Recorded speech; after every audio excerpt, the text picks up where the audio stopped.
తెలంగాణలో మాజీ ముఖ్యమంత్రి కేసీఆర్ సారు బస్సు యాత్ర షురూ చేసి ఇయాల్టికి దగ్గర 3 రోజులైంది. ఇయాల కేసీఆర్ సారు బస్సు యాత్ర విశేషాలు ఏందో ఓసారి చూసొద్దాం చలో.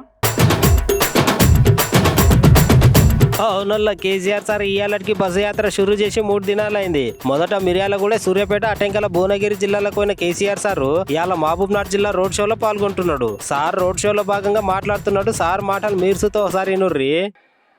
अच्छे दिन వచ్చిందా సచ్చే दिन వచ్చిందా अच्छे दिन అమృత్ కాల్ లేదు, మన్ను కాల్ లేదు, దేశమంతా నాశనం అమృత్ కాల్ అయ్యిందా? ఆత్మనిర్భర్ భారత్ అయ్యిందా? జన్ ధన్ యోజన ఏమైనా లాభం జరిగిందా? ఫసల్ బీమా ఏ రైతు కన్నా వచ్చిందా? దాని తదనంతరం అన్నిటికన్నా ముఖ్యమైంది,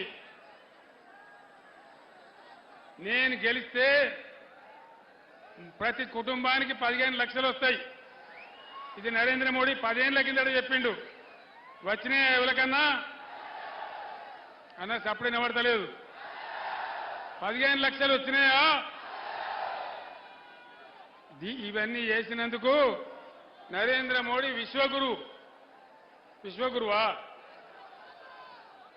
పాలమూరు ఎత్తిపోతల పథకం కట్టుకొని 100 ఉత్తరాలు రాసినాం, బతిమాలినాం. పాలమూరు వెనుకబడ్డ ప్రాంతం, మాకు జాతీయ హోదా ఇవ్వండి అని అడిగినాం. ఇచ్చిండ్రా?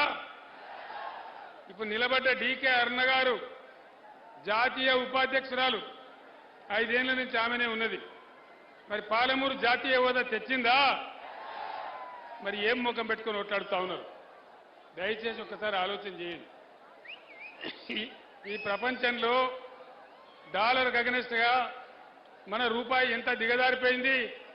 రూపీ వాల్యూ ఏంది? అలా 83 రూపాయలు. ఇది భారతదేశ గౌరవమా?